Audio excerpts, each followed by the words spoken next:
ಮಾಹಿತಿ ಹಕ್ಕು ಕಾನೂನು ಜಾರಿಗೆ ಬಂದು ಜೂನ್ ತಿಂಗಳಿಗೆ ಸುಮಾರು 20 ವರ್ಷಗಳಾಗ್ತಾ ಇರ್ತಕ್ಕಂಥದ್ದು. 20 ವರ್ಷಗಳಲ್ಲಿ ಕೋಟ್ಯಾಂತರ ಜನ ಈ ಮಾಹಿತಿ ಹಕ್ಕನ್ನು ಬಳಸಿ ಆಡಳಿತದಲ್ಲಿ ಭಾಳಷ್ಟು ಪಾರದರ್ಶಕತೆ ಹೊಣೆಗಾರಿಕೆಯನ್ನು ತಂದಿರತಕ್ಕಂಥದ್ದನ್ನು ನಾವು ನೋಡಿರ್ತಕ್ಕಂಥದ್ದು. ಕರ್ನಾಟಕ ರಾಜ್ಯದಲ್ಲಿ ಅದರಲ್ಲೂ ಗ್ರಾಮೀಣ ಭಾಗದ ಜನ ಗ್ರಾಮ ಪಂಚಾಯಿತಿಗಳಿಗೆ ಭಾಳಷ್ಟು ಅರ್ಜಿಗಳನ್ನು ಹಾಕಿ ಅವರ ಹಳ್ಳಿಗಳಿಗೆ ಅಥವಾ ಗ್ರಾಮಗಳಿಗೆ ಸಂಬಂಧಪಟ್ಟಂತಹ ಕಾಮಗಾರಿಗಳ ಬಗ್ಗೆ ಭಾಳಷ್ಟು ಮಾಹಿತಿಯನ್ನು ಕೇಳಿರ್ತಕ್ಕಂಥದ್ದನ್ನು ನಾವು ನೋಡ್ತಾ ಇದ್ದೇವೆ. ಈ ಮಾಹಿತಿ ಹಕ್ಕು ಜಾರಿಗೆ ಬಂದ ಮೇಲೆ ಆಡಳಿತದಲ್ಲಿ ಒಂದು ಹೊಣೆಗಾರಿಕೆ ಮತ್ತು ಭ್ರಷ್ಟಾಚಾರ ಕಡಿಮೆಯಾಗಿದೆ ಅಂತಕ್ಕಂಥದ್ದನ್ನು ಕೂಡ ನಾವು ಗಮನಿಸಬಹುದಾಗಿದೆ. ಆದರೆ ಒಂದು ಸಮಸ್ಯೆ ಆಗಿರ್ತಕ್ಕಂಥದ್ದು ಏನಾಗಿದೆ ಅಂದರೆ ಗ್ರಾಮೀಣ ಭಾಗದಲ್ಲಿ ಇವತ್ತು ಮಾಹಿತಿ ಹಕ್ಕನ್ನು ಬಳಸ್ತಕ್ಕಂಥದ್ದು ಭಾಳ ಅಪಾಯಕಾರಿಯಾಗಿ ಪರಿಣಮಿಸಿರತಕ್ಕಂಥದ್ದನ್ನು ನಾವು ನೋಡ್ತಾ ಇದ್ದೇವೆ. ಕರ್ನಾಟಕದಲ್ಲಿ ಸುಮಾರು 6 ಜನ ಗ್ರಾಮೀಣ ಭಾಗದವರ ಪಂಚಾಯಿತಿಗಳಲ್ಲಿ ಮಾಹಿತಿ ಕೇಳಿದವರ ಒಂದು ಕಗ್ಗೊಲೆ ಆಗಿರ್ತಕ್ಕಂಥದ್ದು ನಾವು ನೋಡಿದ್ದೇವೆ. ಹುಲಿಹೈದರ್ ಅನ್ನೋ ಗ್ರಾಮದಲ್ಲಿ ಯಲ್ಲಾಲಿಂಗ ಅಂತಕ್ಕಂಥ 17 ವರ್ಷದ ಒಬ್ಬ ವಿದ್ಯಾರ್ಥಿಯನ್ನು ಕೂಡ ಕಗ್ಗೊಲೆ ಮಾಡಿದರು.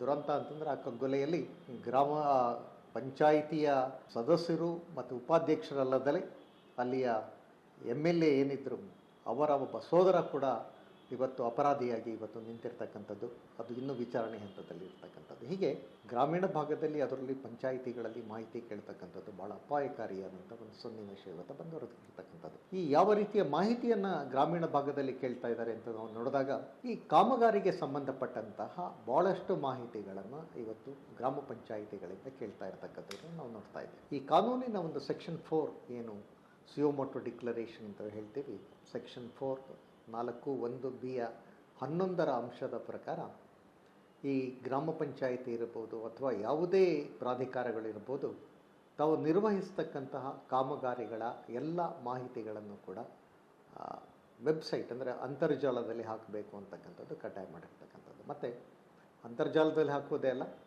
ಆ ಮಾಹಿತಿಯನ್ನು ಯಾರೇ ಬಂದರೂ ಕೂಡ ಅವರಿಗೆ ಉಚಿತವಾಗಿ ನೋಡಲಿಕ್ಕೆ ಅವಕಾಶ ಮಾಡಿಕೊಡಬೇಕು ಅಂತಕ್ಕಂಥದ್ದು. ಆದರೆ ಇದುವರೆಗೂ ಕೂಡ ಮಾಹಿತಿ ಹಕ್ಕು ಜಾರಿಗೆ ಬಂದು ಸುಮಾರು 20 ವರ್ಷಗಳಾದರೂ ಕೂಡ ಇವತ್ತು ಕೂಡ ಕಾಮಗಾರಿಗಳಿಗೆ ಸಂಬಂಧಪಟ್ಟಂತಹ ಯಾವ ಮಾಹಿತಿಗಳು ಕೂಡ ಇವತ್ತು ಸುಲಭವಾಗಿ ಸಿಗ್ತಾ ಇಲ್ಲ. ಅಂತರ್ಜಾಲದಲ್ಲಂತೂ ಮೊದಲೇ ಇಲ್ಲ. ಹೀಗಾಗಿ ಅನಿವಾರ್ಯವಾಗಿ ಅರ್ಜಿಗಳನ್ನು ಹಾಕ್ತಕ್ಕಂಥ ಒಂದು ಇವತ್ತು ಪರಿಸ್ಥಿತಿ ಉಂಟಾಗಿದೆ. ಈ ಅರ್ಜಿಯನ್ನು ಹಾಕಿದರೆ ಹೋಗಲಿ 1 ತಿಂಗಳಲ್ಲಿ ಕೊಡಬೇಕು ಅಂತಕ್ಕಂಥದ್ದು ಮಾಹಿತಿ ಹಕ್ಕಿನಲ್ಲಿ ಇರ್ತಕ್ಕಂಥದ್ದು, ಅದು 1 ತಿಂಗಳಲ್ಲಿ ಸಿಗ್ತಾ ಇಲ್ಲ. ಗ್ರಾಮ ಪಂಚಾಯಿತಿಯಲ್ಲಿ ಕಾರ್ಯದರ್ಶಿಯನ್ನು ಸಾರ್ವಜನಿಕ ಮಾಹಿತಿ ಅಧಿಕಾರಿಯಾಗಿ ಮಾಡಿದ್ದಾರೆ, ಅವರು ಮಾಹಿತಿಯನ್ನು ಕೊಡೋದಿಲ್ಲ. PDO ಏನು ಗ್ರಾಮ ಅಭಿವೃದ್ಧಿ ಅಧಿಕಾರಿ ಅಂತ ಪಂಚಾಯತ್ ಡೆವಲಪ್ಮೆಂಟ್ ಆಫೀಸರ್, ಅವರು ಪ್ರಥಮ ಮೇಲ್ಮನವಿ ಪ್ರಾಧಿಕಾರ ಆಗಿದ್ದಾರೆ, ಅವರು ಕೂಡ ಕೊಡಿಸದಲ್ಲಿದ್ದಾಗ ಅನಿವಾರ್ಯವಾಗಿ ಭಾಳಷ್ಟು ನಾಗರಿಕರು ಮಾಹಿತಿ ಆಯೋಗಕ್ಕೆ ಬರಬೇಕಾದಂಥ ಒಂದು ಪರಿಸ್ಥಿತಿ ಉದ್ಭವವಾಗಿರ್ತದೆ. ಮಾಹಿತಿ ಆಯೋಗದಲ್ಲಿ ಏನಾಗಿದೆ, ಪೆಂಡೆನ್ಸಿ ಅಥವಾ ಭಾಳಷ್ಟು ಪ್ರಕರಣಗಳು ಬಾಕಿ ಉಳಿದಿರುವುದರಿಂದ ಇವತ್ತು ನಾವು ಒಂದು ಮೇಲ್ಮನವಿ ಸಲ್ಲಿಸಿದರೆ ಆ ಮೇಲ್ಮನವಿ ಬರಬೇಕಾದ್ರೆ 2-3 ವರ್ಷಗಳ ಕಾಲ ಆಗ್ತಾ ಇರ್ತಕ್ಕಂಥದ್ದು. 2-3 ವರ್ಷಗಳ ನಂತರ ಈ ಕಾಮಗಾರಿಗಳ ಮಾಹಿತಿ ಸಿಕ್ಕಿದರೆ ಅದರಿಂದ ಯಾವುದೇ ಒಂದು ಪ್ರಯೋಜನ ಆಗೋದಿಲ್ಲ. ಹೀಗಾಗಿ ಅದು ಸಕಾಲದಲ್ಲಿ ಮಾಹಿತಿ ಸಿಗದಲೇ ಏನಾಗಿದೆ ಅಂದರೆ ಗ್ರಾಮೀಣ ಭಾಗದಲ್ಲಿ ಗ್ರಾಮ ಪಂಚಾಯಿತಿಗಳಲ್ಲಿ ಭಾಳಷ್ಟು ಅವ್ಯವಹಾರಗಳನ್ನು ನಡೀತಾ ಇರ್ತಕ್ಕಂಥದ್ದು ನಾವು ನೋಡಿರ್ಬೋದು. ಹಲವಾರು ಯೋಜನೆಗಳಲ್ಲಿ ಜಲಜೀವನ ಮಿಷನ್ ಇರ್ಬೋದು, NREGA ಇರ್ಬೋದು, ಮಹಾತ್ಮ ಗಾಂಧಿ ರೋಜ್ಗಾರ್ ಯೋಜನೆ, ಇಂತಹ ಹಲವಾರು ಯೋಜನೆಗಳ ಫಲಾನುಭವಿಗಳ ಪಟ್ಟಿಗಳನ್ನು ಕೂಡ ಕೊಡ್ತಾ ಇಲ್ಲ. ಫಲಾನುಭವಿಗಳನ್ನು ಆರಿಸುವಲ್ಲಿ ಕೂಡ ಭಾಳಷ್ಟು ಭ್ರಷ್ಟಾಚಾರ ನಡೀತಾ ಇದೆ ಅಂತಕ್ಕಂಥದ್ದು ಇವತ್ತು ನಮಗೆ ಗ್ರಾಮೀಣ ಭಾಗದಲ್ಲಿ ಅರ್ಜಿ ಹಾಕುವವರಿಂದ ಇವತ್ತು ತಿಳಿದು ಬಂದಿರತಕ್ಕಂಥದ್ದು. ಹೀಗಾಗಿ ಈ ಭ್ರಷ್ಟಾಚಾರವನ್ನು ಮುಚ್ಚಿ ಹಾಕಲಿಕ್ಕೆ ಏನಾಗಿದೆ, ಅಧಿಕಾರಿಗಳು ಮತ್ತು ಅಲ್ಲಿಯ ಗ್ರಾಮ ಪಂಚಾಯಿತಿ ಚುನಾಯಿತ ಪ್ರತಿನಿಧಿಗಳು ಸೇರಿ ಯಾವುದೇ ಮಾಹಿತಿ ನಾಗರಿಕನಿಗೆ ದೊರಕದಂತೆ ನೋಡಿಕೊಂಡಿರ್ತಕ್ಕಂಥದ್ದನ್ನು ನಾವು ಇವತ್ತು ಗಮನಿಸ್ತಾ ಇದ್ದೀವಿ. ಹೀಗಾಗಿ ಇವತ್ತಿಗೂ ಕೂಡ ಅತಿ ಹೆಚ್ಚಿನ ರಾಜ್ಯದಲ್ಲಿ ಮಾಹಿತಿ ಹಕ್ಕಿನ ಅರ್ಜಿಗಳು ಸಲ್ಲಿಕೆ ಆಗ್ತಾ ಇರ್ತಕ್ಕಂಥದ್ದು ಗ್ರಾಮ ಪಂಚಾಯಿತಿಗಳಲ್ಲಿ ಸುಲಭವಾಗಿ ಸಿಗ್ತಾ ಇಲ್ಲ. ಸಿಕ್ಕಿದರೂ ಕೂಡ ಸಕಾಲದಲ್ಲಿ ಸಿಗ್ತಾ ಇಲ್ಲ. ಮತ್ತು ಭಾಳಷ್ಟು ಪರಿಶ್ರಮ ಪಡಬೇಕಾದಂಥ ಪರಿಸ್ಥಿತಿ ಬಂದಿರತಕ್ಕಂಥದ್ದು, ಮಾಹಿತಿ ಆಯೋಗಕ್ಕೆ ಅಲಿಬೇಕಾದಂಥ ಪರಿಸ್ಥಿತಿ.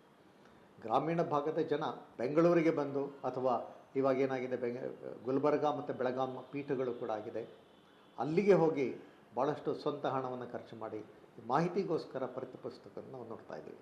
ಆಮೇಲೆ ಇನ್ನೊಂದು, ಗ್ರಾಮೀಣ ಭಾಗದಲ್ಲಿ ಇರ್ತಕ್ಕಂಥ ಅರ್ಜಿದಾರರು ಭಾಳಷ್ಟು ಜನ ಆರ್ಥಿಕವಾಗಿ ಸಬಲರಾಗಿಲ್ಲ. ಹೀಗಾಗಿ ಅವರು ಸ್ವಂತ ಹಣವನ್ನು ಖರ್ಚು ಮಾಡಿ ಮಾಹಿತಿಯನ್ನು ಪಡೀಲಿಕ್ಕೆ ಭಾಳ ಕಷ್ಟಪಡಬೇಕಾಗಿರ್ತಕ್ಕಂಥದ್ದು ನೋಡ್ತಾ ಇದ್ದೀವಿ. ಮಾಹಿತಿ ಆಯೋಗಗಳಲ್ಲೂ ಕೂಡ ಏನಾಗಿದೆ, ಅಲ್ಲಿ ಪೆಂಡೆನ್ಸಿಗಳು ಅಥವಾ ಸರಿಯಾಗಿ ನಿರ್ವಹಣೆ ಮಾಡೋದಲ್ಲ ಇವತ್ತು ಪೆಂಡೆನ್ಸಿ ಅಂತಂದರೆ ಉಳಿಕೆಯ ಪ್ರಕರಣಗಳ ಸಂಖ್ಯೆ ಭಾಳ ಹೆಚ್ಚಾಗಿರ್ತಕ್ಕಂಥದ್ದು ನೋಡಿದ್ದೀವಿ. ಇವತ್ತು ನಾವು ಮಾಹಿತಿ ಮೇಲ್ಮನವಿ ಸಲ್ಲಿಸಿದರೆ ಸುಮಾರು ಒಂದು ವರ್ಷ 2 ವರ್ಷ, ಕೆಲವು ಇದರಲ್ಲಿ 3-4 ವರ್ಷ ಕಾಯಬೇಕಾದಂಥ ಪರಿಸ್ಥಿತಿ.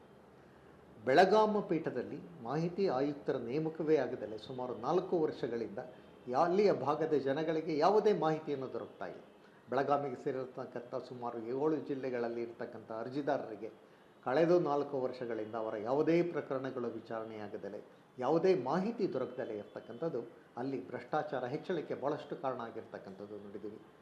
ಗುಲ್ಬರ್ಗಾ ಪೀಠದಲ್ಲೂ ಕೂಡ ಅಲ್ಲಿಯ ಪೀಠ ಬೆಂಗಳೂರಿನಿಂದಲೇ ಕಾರ್ಯನಿರ್ವಹಿಸ್ತಾ ಇತ್ತು. ಕೊನೆಗೆ ಅವರು ಇತ್ತೀಚೆಗೆ ಕಳೆದ 1 ವರ್ಷದಿಂದ ಬೆಳಗಾಂ ಪೀಠದಲ್ಲಿ ಕೂಡ ಇವತ್ತು ಗುಲ್ಬರ್ಗಾ ಪೀಠದಲ್ಲೂ ಕೂಡ ಕಾರ್ಯನಿರ್ವಹಿಸ್ತಾ ಇದ್ದಾರೆ.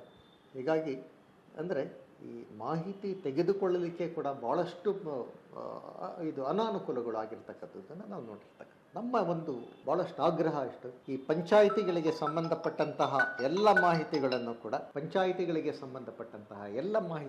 ಕೂಡ ನೀವು ಅಂತರ್ಜಾಲದಲ್ಲಿ ಹಾಕಿ. ಯಾಕೆ ಅರ್ಜಿಗಳನ್ನು ಹಾಕಬೇಕು? ಅರ್ಜಿಗಳನ್ನು ಹಾಕ್ತಕ್ಕಂಥ ಅವಶ್ಯಕತೆನೇ ಇಲ್ಲ. ಸರ್ಕಾರವೇ ಇದನ್ನ ಮಾಹಿತಿಯನ್ನು ಜನಗಳಿಗೆ ಅಂತರ್ಜಾಲದಲ್ಲೇ ಸಿಗುವಾಗ ಮಾಡಿದರೆ ಜನಗಳಿಗೂ ಅನುಕೂಲ ಆಗ್ತದೆ, ಮತ್ತು ಆಡಳಿತದಲ್ಲಿ ಪಾರದರ್ಶಕತೆ ಬರ್ತದೆ, ಮತ್ತು ಹೆಚ್ಚಿನ ಹೊಣೆಗಾರಿಕೆ ಉಂಟಾಗ್ತದೆ ಅಂತಕ್ಕಂಥದ್ದನ್ನು ನಾವು ಕಾಣಬಹುದು. ಮತ್ತು ಭಾಳಷ್ಟು ನಾವು ನೋಡ್ತಾ ಇದ್ದೀವಿ, ಗ್ರಾಮೀಣ ಪ್ರದೇಶದಲ್ಲಿ ಅರ್ಜಿಗಳನ್ನು ಹಾಕಬೇಕಾದ್ರೆ ಭಾಳಷ್ಟು ಅರ್ಜಿದಾರರಿಗೂ ಕೂಡ ಸರಿಯಾದ ಒಂದು ತರಬೇತಿಯನ್ನು ಕೊಟ್ಟಿಲ್ಲ. ಹೀಗಾಗಿ ಏನಾಗ್ತಾ ಇದೆ, ಅರ್ಜಿಗಳನ್ನು ಸರಿಯಾಗಿ ಹಾಕ್ತಾ ಇಲ್ಲ. ಅವ್ರೇನು ಮಾಡ್ತಾ ಇದ್ದಾರೆ, ಒಂದು ಅರ್ಜಿಯಲ್ಲಿ 2-3 ವರ್ಷಕ್ಕೆ ಸಂಬಂಧಪಟ್ಟಂಥ ಮಾಹಿತಿಯನ್ನು ಕೇಳ್ತಕ್ಕಂಥದ್ದು. ಅಂದರೆ ಏನಾಗ್ತದೆ, ಅಗಾಧವಾದ ಮಾಹಿತಿ ಅಂಥೇಳಿ ಅದನ್ನು ನಿರಾಕರಣೆ ಆಗ್ತಾ ಇರ್ತಕ್ಕಂಥದ್ದು. ಇದು ಒಂದು ಸಮಸ್ಯೆ ಆಗಿರ್ತಕ್ಕಂಥದ್ದು. ಭಾಳಷ್ಟು ಈ ಮಾಹಿತಿಯನ್ನು, ಕಾಮಗಾರಿಗಳಿಗೆ ಸಂಬಂಧಪಟ್ಟಂಥ ಮಾಹಿತಿಯನ್ನೇ ಗ್ರಾಮ ಪಂಚಾಯಿತಿಗಳಲ್ಲಿ ಪರ್ಸನಲ್ ಇನ್ಫಾರ್ಮೇಷನ್, ವೈಯಕ್ತಿಕ ಮಾಹಿತಿ ಅಂಥೇಳಿ ವಿನಾಕಾರಣ ಕಾನೂನು ಬಾಹಿರವಾಗಿ ನಿರಾಕರಿಸ್ತಾ ಇರ್ತಕ್ಕಂಥದ್ದು ಅದೊಂದು ಕೂಡ ಆಗಿರ್ತಕ್ಕಂಥದ್ದು. ಮತ್ತು ಇನ್ನೊಂದೇನಾಗಿದೆ, ಈ ನಮ್ಮಲ್ಲಿ ರೂಲ್ 14 ಅಂತಕ್ಕಂಥದ್ದು ಒಂದು ಇದೆ. ಅಂದರೆ ಒಂದು ಅರ್ಜಿ ಒಂದು ವಿಷಯಕ್ಕೆ ಸಂಬಂಧಪಟ್ಟಿರಬೇಕು ಅಂಥೇಳಿ, ಆದರೆ ಭಾಳಷ್ಟು ಒಂದೇ ವಿಷಯಕ್ಕೆ ಸಂಬಂಧಪಟ್ಟಂಥ ಮಾಹಿತಿ ಕೇಳಿದರು. ಸೊ ಉದಾಹರಣೆಗೆ ಒಂದು ಕಾಮಗಾರಿಗೆ ಸಂಬಂಧಪಟ್ಟಂತಹ ಕಾರ್ಯಾದೇಶ ಇರ್ಬೋದು, ಬಿಲ್ಲುಗಳಿರ್ಬೋದು, ಇಂತಹ ಎಲ್ಲ ಮಾಹಿತಿಗಳನ್ನು ಕೇಳಿದಾಗೂ ಕೂಡ ನೀವು ಕೇಳಿರ್ತಕ್ಕಂಥದ್ದು ಒಂದು ವಿಷಯಕ್ಕೆ ಸಂಬಂಧಪಟ್ಟಿಲ್ಲ, ನೀವು ಪ್ರತಿ ಒಂದು ವಿಷಯಕ್ಕೆ ಬೇರೆ ಬೇರೆ ಅರ್ಜಿಯನ್ನು ಹಾಕಿ ಅಂತ ಹೇಳಿ ನಿರಾಕರಣೆ ಮಾಡ್ತಾ ಇದ್ದಾರೆ. ಹೀಗಾಗಿ ಭಾಳಷ್ಟು ಪ್ರಸಂಗಗಳಲ್ಲಿ ಏನಾಗಿದೆ, ಗ್ರಾಮ ಪಂಚಾಯಿತಿಗಳಲ್ಲಿ ಒಂದು ಕಾಮಗಾರಿಗೆ ಸಂಬಂಧಪಟ್ಟಂಥ ಮಾಹಿತಿ ಕೇಳಬೇಕಾದ್ರೂ ಕೂಡ 4-5 ಅರ್ಜಿಗಳನ್ನು ಹಾಕಬೇಕಾದಂಥ ಒಂದು ಪರಿಸ್ಥಿತಿ ಉಂಟಾಗಿರ್ತಕ್ಕಂಥದ್ದು. ಈ ಮಧ್ಯೆ ಇನ್ನೊಂದು ವಿಶೇಷ ಪ್ರಸಂಗ ನಡೀತು. ಒಬ್ಬ ಪಂಚಾಯಿತಿಯ ಒಬ್ಬ ಸೆಕ್ರೆಟರಿ ಒಂದು ಮಾಹಿತಿಯನ್ನು ಕೇಳಿದಾಗ ಅವರು 4-5 ಅರ್ಜಿಯನ್ನು ಹಾಕಿದರು.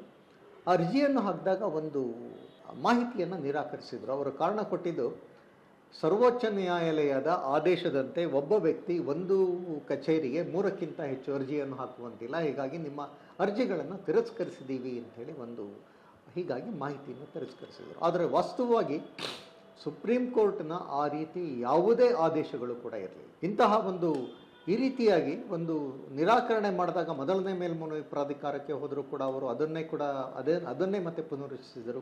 ಮಾಹಿತಿ ಆಯೋಗಕ್ಕೆ ಬಂದರೂ ಕೂಡ ಮಾಹಿತಿ ಆಯುಕ್ತರು ಇದನ್ನು ಗಂಭೀರವಾಗಿ ಪರಿಗಣಿಸದೆ ಆ ಮಾಹಿತಿ ಅಂದರೆ ಆ ಅಧಿಕಾರಿಗೆ ಈ ರೀತಿಯ ಸುಳ್ಳು ಸುಪ್ರೀಂ ಕೋರ್ಟಿನ ಹೆಸರನ್ನು ಬಳಸಿ ದುರ್ಬಳಕೆ ಮಾಡಿದರೂ ಕೂಡ ಅವರ ವಿರುದ್ಧ ಯಾವುದೇ ಕ್ರಮ ತೆಗೆದುಕೊಳ್ಳದಲೇ ವಿಲೇವಾರಿ ಮಾಡಿ ಭಾಳಷ್ಟು ಸಮಸ್ಯೆ ಉಂಟಾಯಿತು. ಸುಮಾರು ನಮಗೆ ಗಮನಕ್ಕೆ ಬಂದಂಗೆ ಸಾವಿರಾರು ಅರ್ಜಿಗಳನ್ನು ಈ ರೀತಿಯ ಸುಳ್ಳು ಕಾರಣ ನೀಡಿ ವಿನಾಕಾರಣವಾಗಿ ಇವನ್ನು ರಿಜೆಕ್ಟ್ ಅಂದರೆ ಅದನ್ನು ತಿರಸ್ಕರಿಸಲಾಯಿತು. ಹೀಗೆ ಗ್ರಾಮೀಣ ಭಾಗದಲ್ಲಿ ಇವತ್ತು ಪಂಚಾಯಿತಿಗಳಲ್ಲಿ ಮಾಹಿತಿಗಳು ಸಿಗದಲ್ಲೇ ಇರೋದರಿಂದ ಏನಾಗ್ತಾ ಇದೆ, ಅಲ್ಲಿಯ ಕಾಮಗಾರಿಗಳಲ್ಲಿ ಹಣದ ದುರುಪಯೋಗ ಆಗ್ತಾ ಇರ್ತಕ್ಕಂಥದ್ದನ್ನು ನಾವು ನೋಡ್ತಾ ಇದ್ದೀವಿ.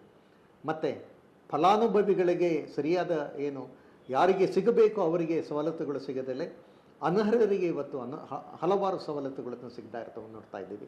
ಮಾಹಿತಿ ಹಕ್ಕಿನ ಬಳಕೆಯಿಂದ ಕೆಲವು ಕಡೆ ಸ್ವಲ್ಪ ಉತ್ತಮವಾದ ಕೆಲಸಗಳಾದರೆ ಇವತ್ತಿಗೂ ಕೂಡ ಇದನ್ನು ದುರ್ಬಲಗೊಳಿಸ್ತಕ್ಕಂಥ ಎಲ್ಲ ಪ್ರಯತ್ನಗಳನ್ನು ಕೂಡ ಇವತ್ತು ಗ್ರಾಮ ಪಂಚಾಯಿತಿಗಳಲ್ಲಿ ಮಾಡ್ತಾ ಇದ್ದಾರೆ.